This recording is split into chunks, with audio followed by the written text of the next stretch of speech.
عورتوں کو قبرستان میں جانا منع ہے، اگر جاتی ہے تو گناہ گار ہے، اللہ کے نبی کے احکام کی مخالف ہے۔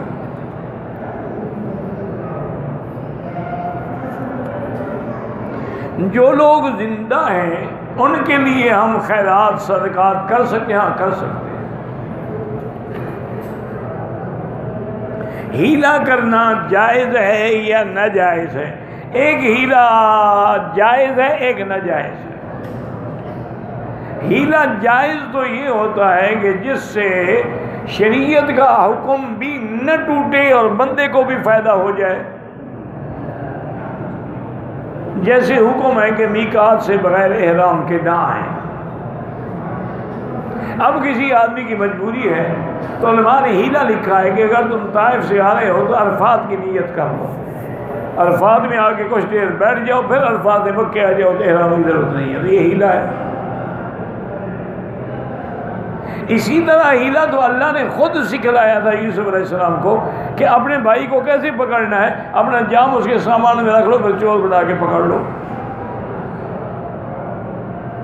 یہ ہیلا جائز ہوتا ہے۔ ایک ہیلا ہوتا ہے حرام کہ نعوذ باللہ ثم نعوذ باللہ، جیسے کسی کے پاس پیسے ہیں، وہ جب 11واں مہینہ آتا ہے تو اپنی بیوی کے اکاؤنٹ میں منتقل کر دیتا ہے، جی اب میرے اکاؤنٹ میں کچھ نہیں، میں زکوٰۃ کیسے دوں؟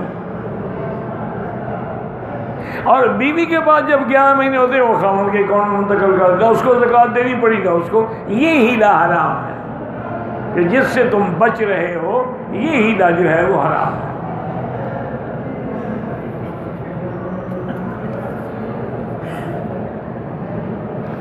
غائبانہ نماز جو ہے، نماز جنازہ، امام احمد ابن حنبل رحمۃ اللہ علیہ اور امام شافعی کے نزدیک جائز ہے، امام ابو حنیفہ رحمۃ اللہ علیہ کے نزدیک جائز نہیں ہے۔ وہ دلیل پکڑتے ہیں کہ سرکار دو جہاں نے مدینہ منورہ میں نجاشی بادشاہ جب مر گیا تو اس کا جنازہ غائبانہ پڑا تھا، اور صحابہ سے بھی فرمایا کہ صلو علی اخیکم النجاشی، آؤ اپنے بھائی پر جنازہ پڑھو۔ وہ یہ دلیل پکڑتے ہیں۔ امام صاحب فرماتے ہیں اللہ کے بندے، بات یہ ہے کہ پھر صرف حضور نے نجاشی پہ کیوں پڑھا، باقی جو آپ کے صحابہ شہید ہوتے رہے ان کا جنازہ غائبانہ کیوں نہیں پڑھا؟ کتنے صحابہ شہید ہوئے، لیکن اس کے علاوہ کسی کا غائبانہ جنازہ بتلاؤ کہاں پڑھایا حضور نے؟ حتیٰ کہ ایک عورت تھی، بوڑھی عورت تھی، وہ مسجد میں جھاڑو شاڑو دیتی، صفائی شفائی کر دیتی تھی۔ وہ جب نہ آئی تو حضور نے پوچھا وہ عورت کا نظر نہیں ہے، انہوں نے کہا اس سے تو بیمار ہے۔ فرمایا اچھا اگر مر جائے تو مجھے بتانا، میں اس کا جنازہ پڑھوں گا۔ وہ مسجد کی خدمت کرتی تھی، جنازے کے معنی میں اس کے دعا کروں گا، جس کے لیے نبی دعا کرے گا اس کی شفاعت یقینی ہے۔ وہ بیچاری بوڑھی تھی، رات کو مر گئی، صحابہ نے جنازہ پڑھا، دفن کر دیا کہ ایک بوڑھی عورت کے لیے حضور کو نیند سے اٹھائیں۔ صبح حضور نے پوچھا کیا انہوں نے کہا جی وہ تو مر گئی، ہم نے رات جنازہ بھی پڑھ لیا۔ فرمایا دلونی علی قبرہ، مجھے اس کی قبر دکھاؤ۔ حضور قبر پہ آئے اور قبر پہ کھڑے ہو کے جنازہ پڑھا، غائبانہ نہیں پڑھا مسجد میں۔ تو قبر پر بھی کھڑے ہو کے جنازہ پڑھنا جائز ہے۔ اور تیسری بات امام ابو حنیفہ رحمۃ اللہ فرماتے ہیں کہ یہ حضور کا معجزہ تھا کہ جب حضور جنازہ پڑھ رہے تھے تو نجاشی کی میت گویا کے آگے تھی، صحابہ کہتے ہیں ہمیں محسوس ہوتا تھا کہ میت ہمارے سامنے رکھی ہے، اسی لیے حضور نے جنازہ غائبانہ پڑھا ہے۔ اور ایک دلیل حضور نے یہ بھی دی ہے کہ چونکہ اس وقت نجاشی بادشاہ جب فوت ہوا تو وہاں اس کا جنازہ پڑھنے والا بھی کوئی نہیں تھا مسلمان، اس لیے حضور نے اس کا جنازہ پڑھا ہے۔ تو بہرحال تمام ائمہ برحق ہیں، اللہ ان کی قبروں پہ کروڑوں رحمتیں فرمائے، جو پڑھتے ہیں ان سے بھی نہ جھگڑیں، لیکن حنفی مسلک میں نماز جنازہ غائبانہ نہیں ہوتی ہے۔ عمرے کی تکمیل جو ہے وہ سر پہ اس طرح پھروانے سے ہوتی ہے، اور یہ مسئلہ مولویوں کا نہیں قرآن کا ہے، محلقین رؤوسکم و مقصرین لا تخافون۔ پھر میرے آقا نے اپنے سر پہ اس طرح پھروایا ہے. اس کا منشا اللہ کو بال نہیں چاہیے. گردن جھکا کے ہم اقرار کرتے ہیں گویا ہمارا سر آپ کے دربار میں حاضر ہے.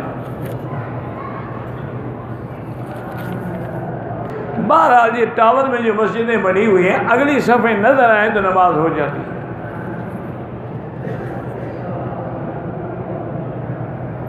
موبائل فون میں قرآن فیڈ ہے, بغیر وضو کے کھول سکتے ہیں, کھول سکتے ہیں. طواف کے 7 چکروں کے بعد 2 رکعت نفل نہیں ہوتے, وہ 2 رکعت واجب الطواف ہے. مکروہ وقت میں نہ پڑھیں, بعد میں پڑھیں.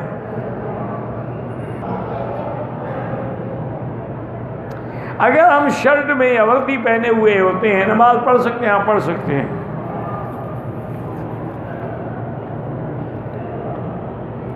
کچھ لوگ عمرے کے بعد سر کے بال چاروں طرف سے ٹک لگاتے ہیں, وہ نہیں ہوتا, دم پڑ جاتی ہے.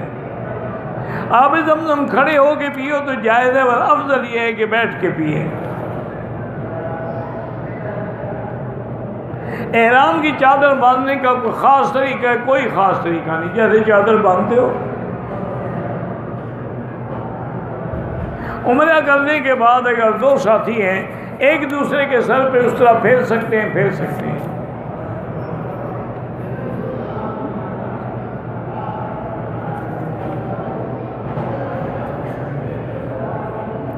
کہتے دل میں نماز میں نہیں لگتا, عبادات میں نہیں لگتا. ہمیں دل لگانے کا حکم نہیں, ادا کرنے کا حکم ہے. آپ نماز پڑھتے رہیں, پڑھتے رہیں, پڑھتے رہیں, انشاءاللہ اسی کی برکت سے گناہوں سے بچ جاؤ گے تو پھر دل بھی لگ جائے گا. اور جب تک حرام کھاتے رہو گے دل نہیں لگے گا.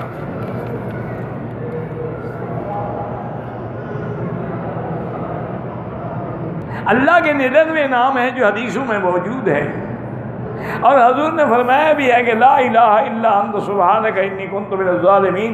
الاسم الذی اذا دعی بہ استجاب, اس میں اعظم ہے, اس سے جو بھی دعا مانگی جائے قبول ہوتی ہے. آیت الکرسی میں اس میں اعظم ہے. سورۃ الحشر کی آخری آیتوں میں اس میں اعظم ہے. ماں کا حق زیادہ ہے, ماں کے زیادہ ہے. اگر دونوں والدین جھگڑا کریں تو کیا کریں؟ دونوں سے عدل کے ساتھ بیٹھے رہو, کسی کی طرفداری کر کے دوسرے کو سختی نہ کرو. وَلَا تَقُلْ لَهُمَا اُفٍّ, تم اوفی نہیں کر سکتے ہو. وَاخْفِضْ لَهُمْ مَا جَنَاحَ الذُّلِّ مِنَ الرَّحْمَةِ. میرا دوست پاکستان میں ہے, لڑکی امریکہ میں, اس کو پاکستان میں ویڈیو پر نکاح ہو سکتا ہے؟ نہیں ہو سکتا. اس کو کہو کسی بندے کو اپنا وکیل بنا دے, وہ وکیل نکاح کر دے.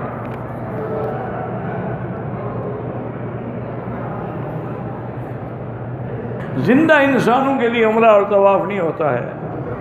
رکن یمانی کو ہاتھ لگایا جائے تو وہاں 70,000 فرشتے کی ڈیوٹی ہے. جب دعا مانگیں گے اللہم انی اسألک العفو والعافیہ ربنا آتنا, تو وہ کہتے ہیں اللہ اس کی دعا قبول فرما. صفا مروہ کی دوڑ میں کندھے نکالنا ہے؟ بالکل نہیں نکالنا ہے.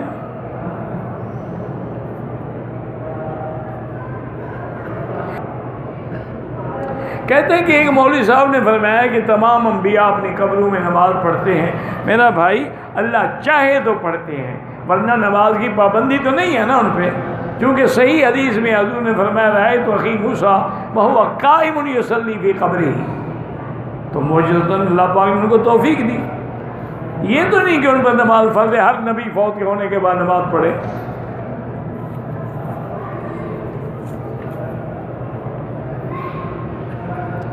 میں مکے میں رہتا ہوں, پاکستان جانا ہے, طواف الوداع کر کے جائیں. ہوٹل کے کمرے میں نماز پڑھ سکتے ہیں, لیکن وہ حرم کی نماز نہیں ہوگی جب تک صفے نہ ملیں. طواف وغیرہ جو ہے وہ زندہ کے لیے نہیں ہوتا. ایک عورت دوران عمرہ حیض کا داغ لگ گیا, چھوڑ دے بس, اب عمرہ نہیں کر سکتی جب تک پاک نہ ہو. یعنی مقصد یہ ہے کہ ہم اچھے لوگوں کو محبوب رکھتے ہیں, گو ہم اچھے نہ بھی ہوں, شاید اللہ ہمیں بھی اچھا بنا دے.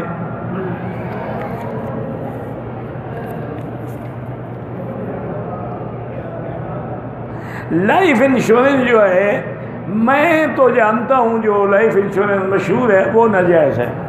طواف کر رہا 3 چکر لگانے کے باوجود ٹوٹ گیا، پھر میں نے وضو بنانے باہر چلا گیا، وضو بنانے کے 4 چکر بعد میں پورے کیے. بہرحال آپ کا ہو گیا انشاءاللہ عمرہ، لیکن افضل یہ ہے کہ اگر 3 چکر ہیں تو پھر ابتدا سے شروع کریں. صفا مروہ دوڑتے ہوئے ہر دفعہ صفا پر کھڑے ہو کے دعا کریں تو دعا مستجاب ہوتی ہے، نہ کریں تو نہ کریں. مسجد یارانہ نہیں جعرانہ عمرہ کرنا زیادہ اچھا ہے، حرم میں طواف زیادہ اچھا ہے.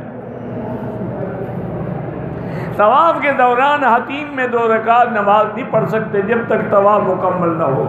اگر پڑھو گے تو وہ طواف تمہارا نہیں ہوگا.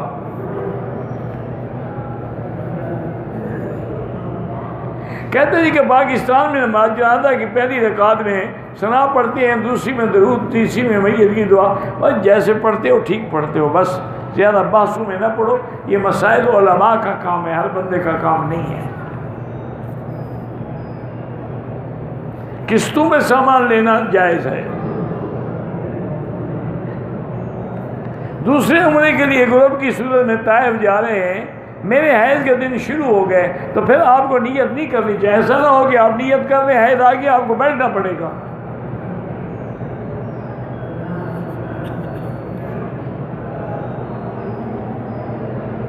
دیوبندی بریلوی ہونا تو کوئی علامت نہیں ہے، ایمان کے لیے تو کلمے کا ہونا ضروری ہے.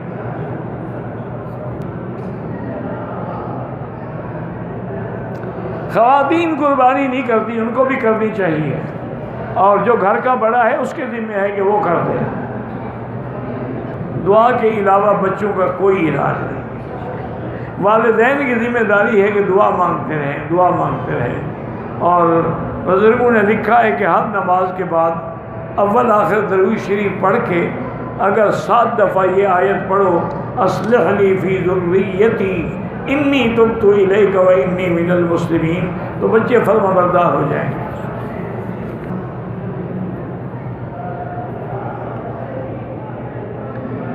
میری اولاد نہیں ہے، علاج بھی کرائیں اور سورۃ یوسف پڑھ کے دعا بھی کیا کریں. اگر خارج سے خون نکل آئے، خون کپڑوں کو لگ جائے، زیادہ ہو تو پھر اس میں نماز نہیں پڑھتے، پہلے دھو ڈالیں. معمولی ہے تو کوئی نہیں. انٹرنیٹ کے ذریعے نکاح ہو سکتا ہے، بالکل نہیں ہوتا. سجدے میں دونوں پیر ملا کے رکھیں لیکن اٹھائیں نہیں زمین سے. اٹھائیں گے تو نماز فاسد ہو جائے گی. حرم میں جو کھجور بانٹتے ہیں بالکل کھائیں. 1 لاکھ کا نماز پورے حرم میں ہے، لیکن ہوٹل میں اگر صفے ملے تب نماز ہوگی. اگر 3 چکر صفا کے لگائے تھے، کسی دوسرے کا سر پر اس طرح پھیرا دم پڑ گئی تو پہلے اپنا عمرہ تو پورا کرو نا.